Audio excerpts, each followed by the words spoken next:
you've talked about transformation. How do you think you were transformed by the course? Well, it helped me deciding what I'm going to do with half of my whatever's left. Okay. Yeah, that's big. But it's also helped me in being more generous, because I think generosity comes from the heart. I can point to some of the books and films that you invited us to read, but the time of silence was very, very helpful to me, because to me it was like preparing the ground, plowing the ground, so that it's ready then for whatever seeds want to drop in there. Yeah.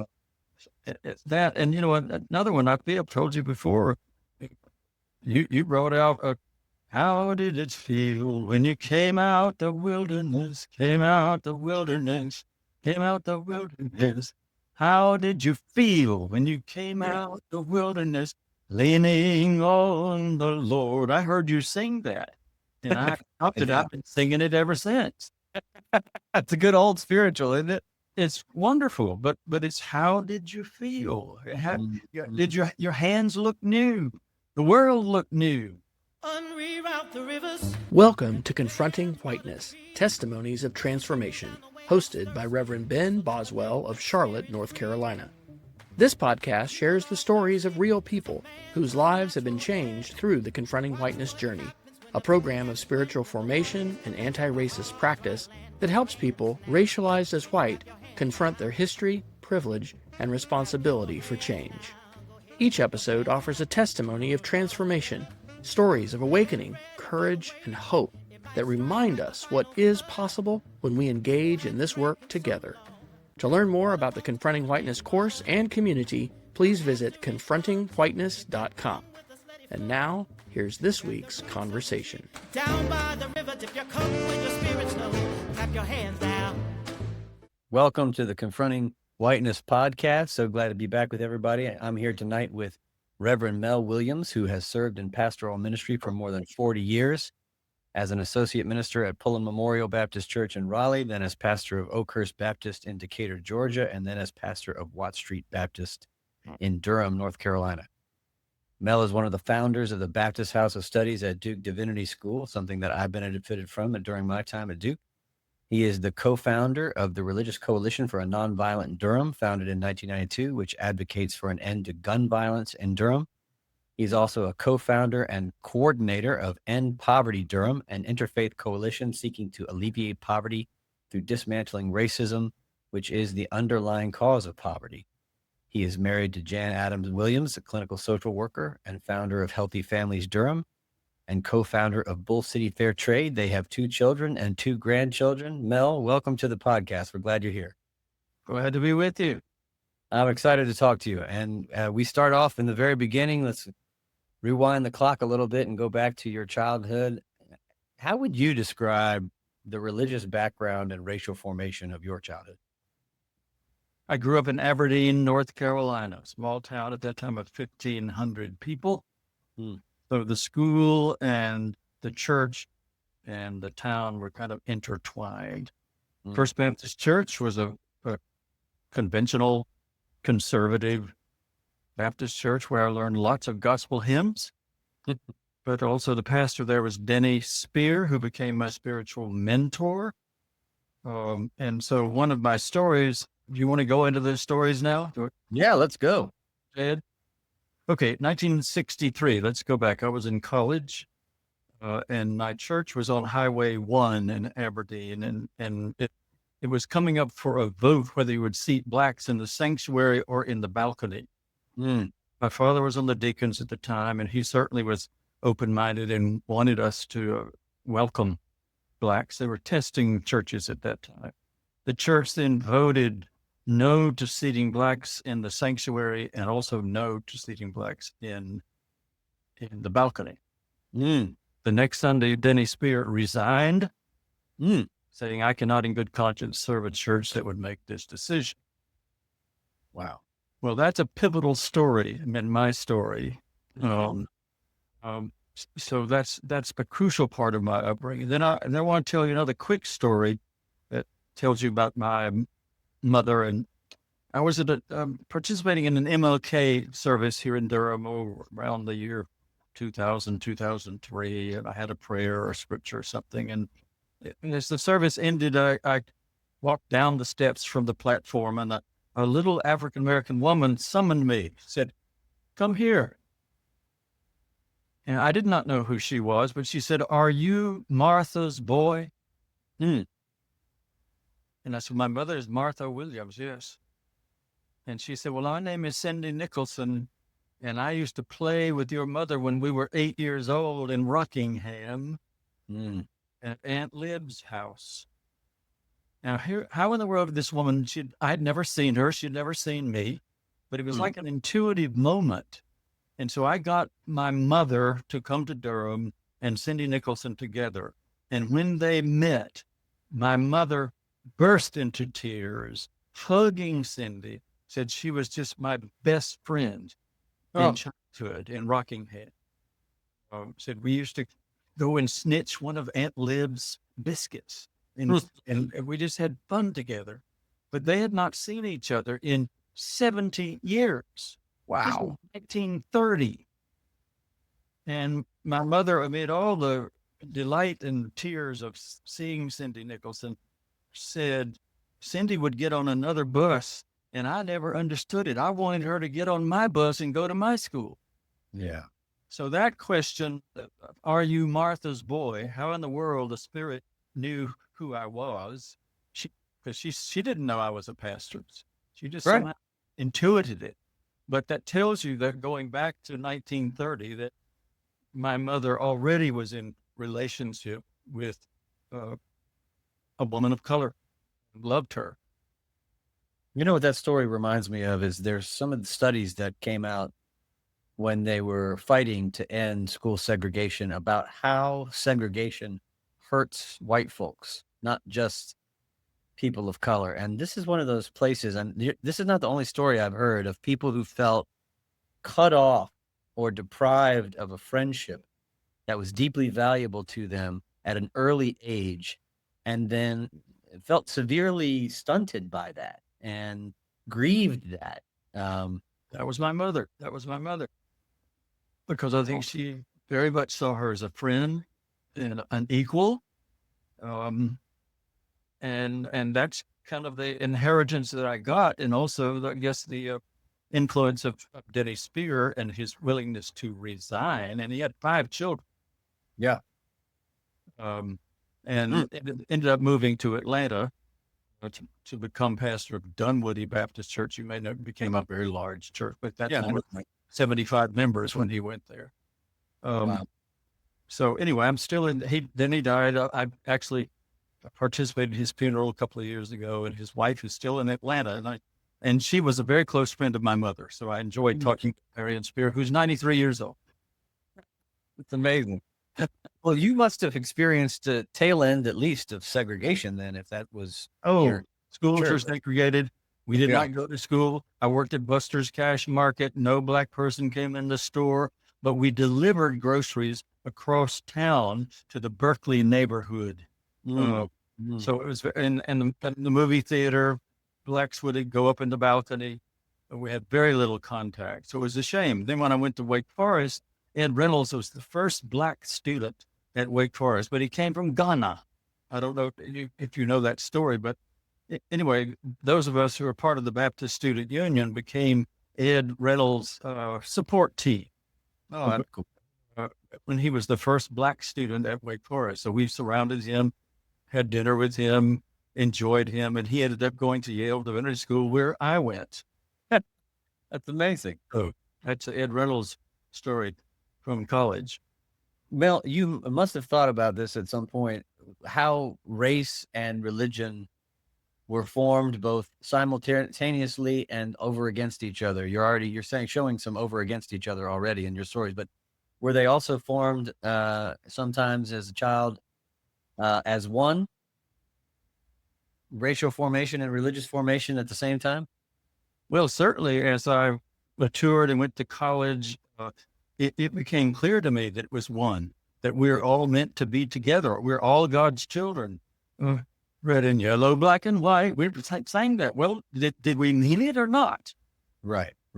So we did mean it. And so I guess with Ed Reynolds, that was an opportunity to really form a long-term friendship with him. And I think bringing together relationships across race and privilege. So, and of course, Martin Luther King preached at Wake Forest in 1963. I was there and I heard him preach. And he said, we must be maladjusted. And so I kept that word maladjusted. We must be maladjusted to racial injustice, maladjusted to economic disparity. We must be maladjusted. I love that word. And that's one of my favorite messages that he ever gave. Yeah. Such a powerful one. Well, clearly you know, as a pastor, but also in your education experience, went through a number of anti-racism education courses or processes, read a number of anti-racist books and books of liberation theology. And so you had done a lot. Give me a sense of what was different about confronting whiteness when you went through that as an experience for you. Well, first of all, I guess maybe we go back to moving from Pullen to Oakhurst, which was in a predominantly Black neighborhood. And the church made a decision to stay there rather than go to the suburbs. And so there were a number of Blacks who were members of the congregation. So that really gave an opportunity to enjoy fellowship and respect with members of that congregation at Oakhurst. Coming to Durham, early I was part of a Durham Congregations in Action, and one of the first things I did when I was president of that is saying, let's work on sister churches, a predominantly white church and a predominantly Black church. So I remember going to the Z. Smith Reynolds Foundation and said, can you give us some money to help this happen? And actually said, well, I can send you $5,000. And so Watt Street and First Calvary Baptist, we formed a partnership. And then after several more years, we formed a partnership with 3 African-American churches in Walltown. When you were at Duke, I don't know if you came up. I went to Walltown, the East Campus. So, and that continues to this day, that relationship. But you're asking about I took the racial equity training stuff, 10 years, 2012, 13. The groundwater training, all those things. But I think it was good for my intellectual understanding of the history of how we got here. But that's where Confronting Whiteness, though, your course really went, I'd say predominantly what I got before was something of a head. And I think Confronting Whiteness became something of the heart. Because it really came to experiencing it and feeling the anguish. So it was different from certainly valuable, the Racial Equity Institute training. But I did think it was largely cerebral. Whereas I think what you did was introduce us to the feeling dimension. And I can talk more about that. Let's dive into that more. One of the things I'm always thinking about is the way that I didn't expect the course to turn out into being an emotional intelligence tool. That wasn't one of the things I created it with that understanding, but as I've done it now and gone through it and then also led other people through it, I'm very surprised by, I guess, the ways whiteness has stunted our emotional capacity. And so I'd love to hear you talk a little bit more about what emotions were the strongest emotions that you felt, and why do you think that those were generated so strongly by it? Anguish, sadness, regret. The other thing that helped me in the course, certainly I can point to some of the books and films that you invited us to read, but the time of silence was very, very helpful to me, because to me it was like preparing the ground, plowing the ground so that it's ready then for whatever seeds want to drop in there. That, and another one, I've told you before, You brought out how did it feel when you came out the wilderness, came out the wilderness, came out the wilderness? How did you feel when you came out the wilderness, leaning on the Lord? I heard you sing that, and I thought that Yeah. I've been singing it ever since. That's a good old spiritual, isn't it? It's wonderful, but it's how did you feel? Did your hands look new? The world looked new. Right, So right. to me, that song. Of course, I've always been a singer, so I'm drawn to music. Right. But that piece helped me then to integrate and to find out how I really feel about the pain of Right. whiteness, which really is sinful. Whiteness is, what is it? Willie Jennings called it.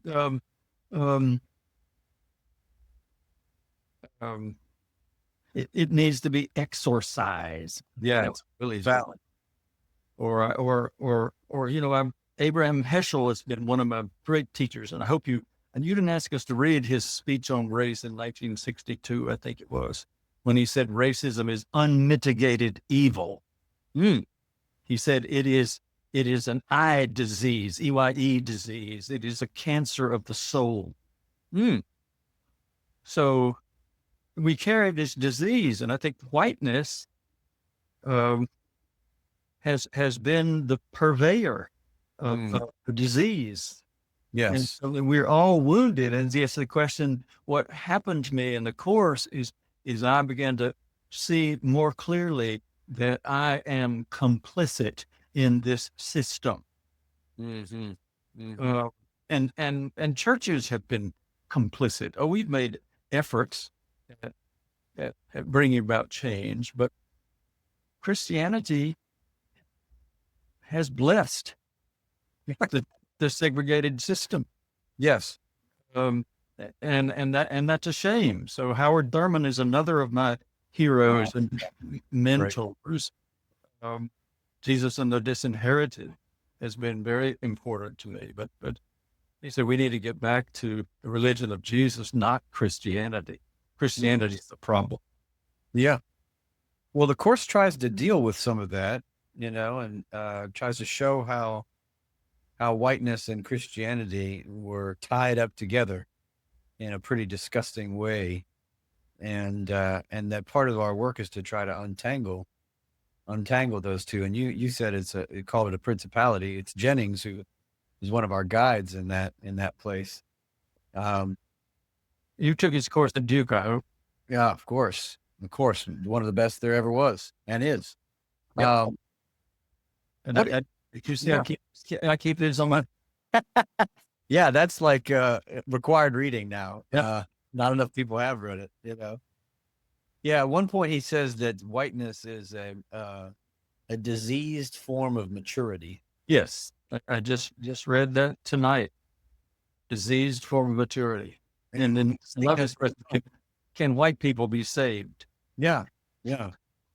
And I think he's saying not as white people, Right? that not as white humans, but get rid of the whiteness, because in a sense, and did Willie Jennings say that whiteness really is our false self, if you use Merton's term. Yes. Yes. False self. Yep. It is a false self. It's so false. Well, besides Jennings, were there other films or readings from the course that just really knocked your socks off, or stuff that you remember experiencing? James Baldwin, I had read it before, but I think because I think I was ready to receive it more. James Baldwin, The Fire Next Time, and I quoted many, many times, just the glorification of one race and the debasement of another race is and always has been a recipe for murder. Justification for murder in many ways. Right. So Baldwin, yes. I think the film on the Central Park 5. Yes. Of course. Wow. And didn't Trump call for the death penalty for those guys? Has never repented from that either. Has never recounted from that. No. Yeah.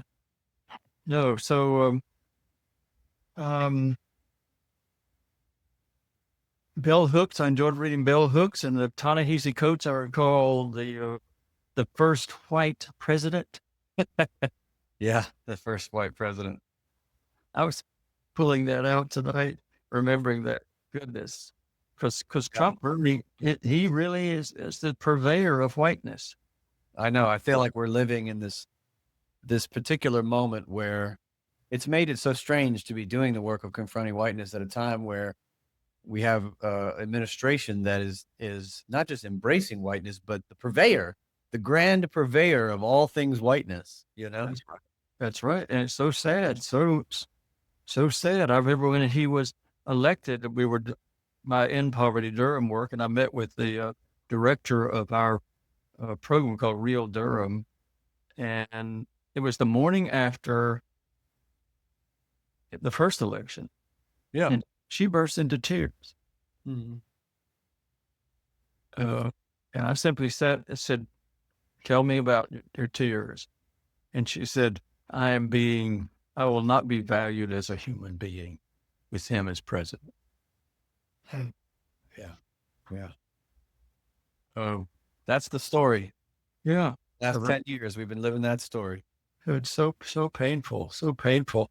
And, the group, you didn't mention, but, my work right now is largely with contemplative practice with East Hill at Avila. You probably know about Avila. I think we talked too.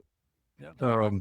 And so we're doing a book study now of Barbara Holmes' Crisis Contemplation. Love that book. Fantastic book. So, because we're in the middle of a crisis. And so she's trying to help us understand, and especially because she's African-American herself, that we're in free falls, all of the crisis around us, which is an opportunity then to go to your inner life. And, she wrote Joy Unspeakable, the contemplative practice in the Black church. And she's helped reinterpret that the Black church has been doing contemplative practice all along, especially with emphasis on the moan, which sometimes kind of like the Buddhist om, Right. For him.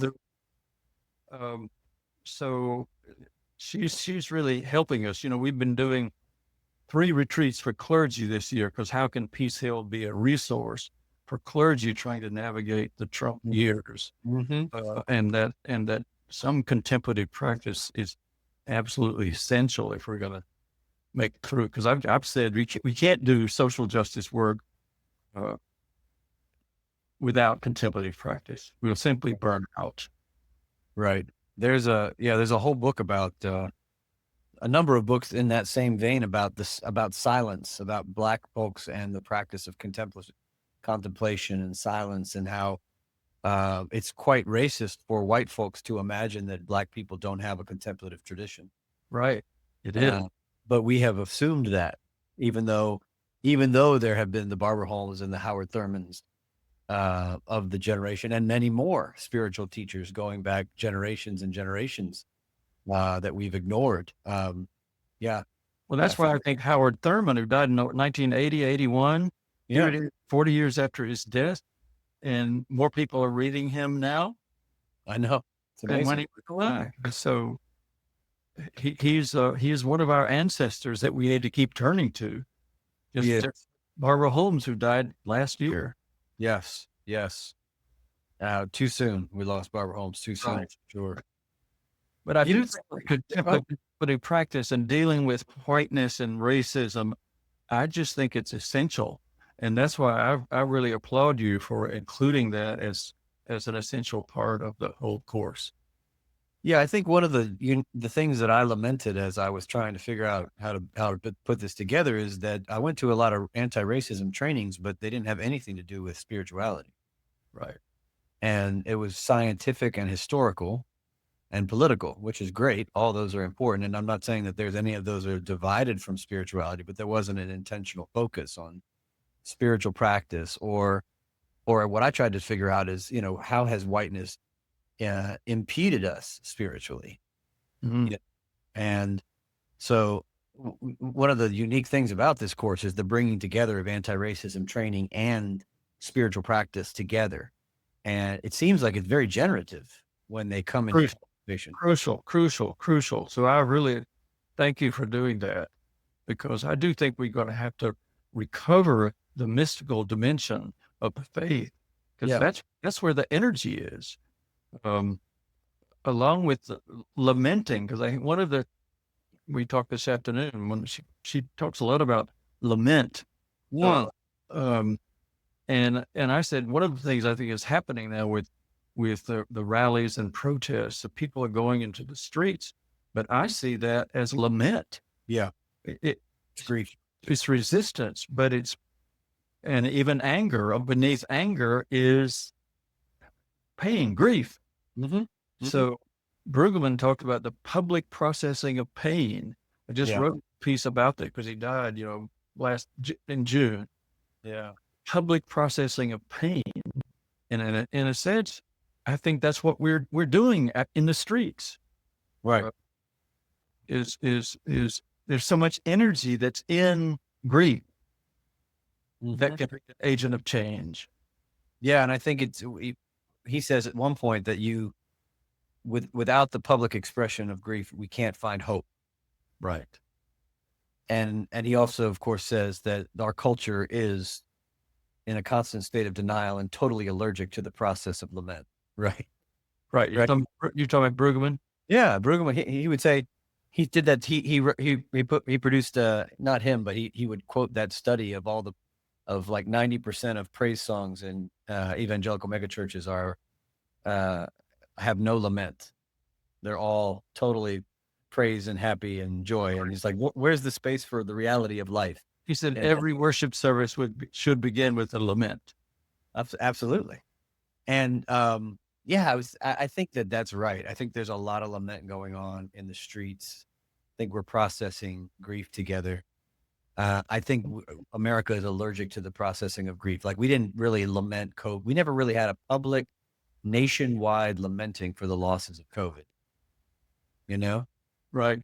Part of the reason folks don't want to do that is because to lament is also to process why it happened, and how did we get here? And nobody wants to have that conversation because certain people are, at the helm of that kind of stuff. So there's just this path of denial, just shoving it under. Well, that might be, I don't know if in your process of revising, whether you'll even be more explicit about lament as a part of the whole process. I mean, certainly what happened for me automatically. Right. Feeling the pain and the grief, the sadness of what we white privileged people have done to our neighbors of color. Because the other thing is so terrible for me that I worry about is the terrible racial wealth gap. Yeah. Because, my focus within Poverty Journal was always on poverty, and there's a 10-to-1 gap between money that white people have and that people of color have. Yeah. And that's wrong. It's getting wider. That's where solidarity you brought into Myers Park. Well, that was part, you helped me do that. So thank you. I lost you. You helped me do that. So thank you. You helped me bring Sandy to. All right. Can't hear you, man. Mel, tell me, what do you think? How do you think whiteness has impacted us spiritually? I do think it's studied our growth. One of the things that's been important to me throughout my career is to be intentional about developing relationships with African Americans. That's been crucial. That whole thing that Brian Stevenson talks about, proximity. We have proximity, and that means taking a lot of initiative. Because to me, at least, building relationships, and I go back to my mother and Cindy Nicholson, and a relationship was at the heart of all of it. Building relationships, but then to me, the overcoming of whiteness has to have some action steps. Yeah. And one of the things that I have suggested is that we need to be moving money, white privileged money, to Black-led justice initiatives. Yeah. You may have read the Christian Century article on what's your name, who's pastor of Riverside Church. He's formed Invested Faith. Yeah. Amy Butler. Amy, kind of moving money. Well, that's something we've talked about here, and certainly after George Floyd, the pandemic, we started a thriving community fund to make grants, $10,000 grants to Black-led businesses did not receive any federal funding. Yeah. And if you didn't see the article about Amy Butler's effort in publishing Christian Century, Yeah. do you see it? No, I have seen it. Yeah. And I'm aware of her work. It's fantastic. 4,500 churches that are closing every year in the United States. Yeah. And that the total assets, property, and endowments of churches across this country is more than, this is his writing, now it's more than Microsoft, Google, and Beyond's combined. Wow. The amount of money that exists, I'm certainly philanthropy concerns, because I've been back to Segregate, also referee. He's gotten buried now in Trumpism. But beginning to think about that, how can our throwing off of whiteness lead to some action to redistribute funds, money where it's needed most? Right. As the end-to-one racial equity gap is wrong. It's wrong. It's shameful. Yeah. And I think that, just hearing you talk about this, it's clear that you've come to, I think with your work about ending poverty, you've come to some pretty clear conclusions that race is about power and money. Exactly is. So I've said to my own, I said, okay, I'm not going to, when I was a pastor at Watson, I would say, okay, everybody knows how much money I make. It's out there for all of you to see. So if I made a total compensation of $100,000, I said, all right, the tithe, the 10% is $10,000. I want you to know that's what I'm giving. And I would like to encourage you to do the same thing. Right. But I've also said now to my two children, whatever Jan and I have when we exit, half of what I have, I want you to decide what Black-led justice initiatives this money will go to. Because I was talking to a lawyer who we invited to church to talk about wills and estates, and he said, I had two kids, I will give them $500,000 a piece. They can't live on that tough, and I'm giving the rest away. Well, I think we need to start giving money away. Yeah. And talk openly about money. Right. Because it's money and power. That's the result of the terrible influence of whiteness. Right. Yeah. And it just reveals that this question about whether, is it class, is it race, is really a waste of time when, race is the way that class works in American history. And that's why we have a racial wealth gap. And that's why books like Caste exist in the world, and that we need to bring together this conversation about economic justice and racial justice. It sounds like the work that you're doing does that. Exactly. And that Peace Hill and Avila Center is really community leadership, but it's based on racial justice, economic justice, and environmental justice. Amen. Couldn't be anything more important than the three of those combined together, and they're all intersecting for issues of injustice that we have to deal with. Mel, thinking about whiteness, you've already kind of defined it for us, but if you had to define it now that you've been through the course, somebody came up to you on the street and they said, why did you do all that stuff with confronting whiteness? What is whiteness? How would you describe it? it's a social construct. It has nothing to do with biology. Mm-hmm. It's a social construct. It's an ideology. Yeah. We're not white. We're all humans, and we're all we belong together. Yeah. Yeah. Human. And so the social construct has been the culprit that's resulted in this terrible disparity. Yeah. So yeah, social construct. It's also false self. Yeah. False self is a good language. So in contemplative practice, I think what we're trying to do is go to the heart and to go to our true self, Mm-hmm. and the heart where mercy and love, compassion, forgiveness all reside. Yeah. But we have to somehow find ways to get out of our conditioned left brain and get into our right brain, which is, I think, what contemplative practice is. Is what music is. Art. Yeah. Art. It takes us to the heart. So, overcoming we're all overeducated.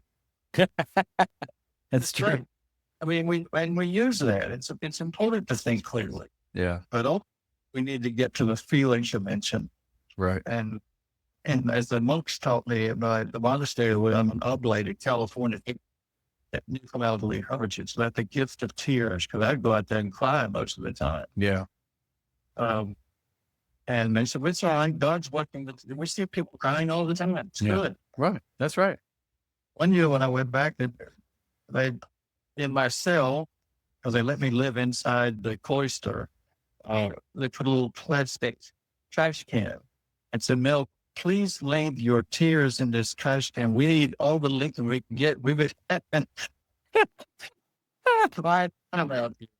the middle of a drought, we need your tears. That's How right. about that? That's beautiful. I understand it. I mean, I wonder, as you think about contemplative practice and whiteness, and this may seem like a strange question, but do you think it's possible for someone to so overly identify with whiteness that there's no self to go back to? Or is it just a matter of layers, peeling back the layers? Well, it's probably some of those layers. This is where I go back to church. What I wish for church is it could help people move into their inner self rather than coming to church and say, well, I'm just coming to get fuel to get through the next week. Right. But, and Mayan and I bet this around all the time, is that how many people do you know who are truly transformed? Mm-hmm. A few. Yeah, a few, right. Yeah, a few. But, and that also relates to trauma. Mm-hmm. If you, racism and slavery and segregation has been a big trauma on all of us. If we do not transform our trauma, it will be transmitted. That's Richard Rohr. Oh, yeah. If it's not transformed, it will be transmitted. And that's where I look at even what's happening in Gaza. Oh, yes. I mean, here you've endured the Holocaust in Germany, you turn around and do the same thing. Right. So has the trauma been transformed? I think probably not. No, it hasn't actually. For some people, probably individual families, maybe, but not collectively. Right. So I think you probably could say that whiteness is an form of trauma. Oh, hell yeah. Absolutely. Yeah. And so it has to be transformed. And the only way that happens, I think, is the spiritual dimension, or what you've tried to do is readings and films that take us into the heart. Right. Right. And that's where the transformation has to take place. Well, when you think you've talked about transformation, how do you think you were transformed by the course? Well, it helped me deciding what I'm going to do with half of my whatever's left. Okay. Yeah, that's big. But it's also helped me in being more generous, because I think generosity comes from the heart. Mm-hmm. And so it's not only money, but being generous with time and also continuing to take initiative with my African American friends Mm-hmm. that I have known through the years, staying in touch with them, especially now. Oh yeah. Because one person stood up, I sit with the Quakers now. One black woman stood up a couple of Sundays ago. Somebody said, this has been a very good time, but I'm glad we have this community. And she stood up and she said, I'm angry as hell. I think it's right, anger. And I said, yes, that needs to come out of the community. Yeah. There's anger there, but what's beneath anger? Right. Pain and grief. Pain and grief. Yeah. Yeah. Well, that's a beautiful story of exactly what, Baldwin said one time: to be black in America is to be enraged at all times. Right. Right. And we white folks are over here not enraged. We're not getting it.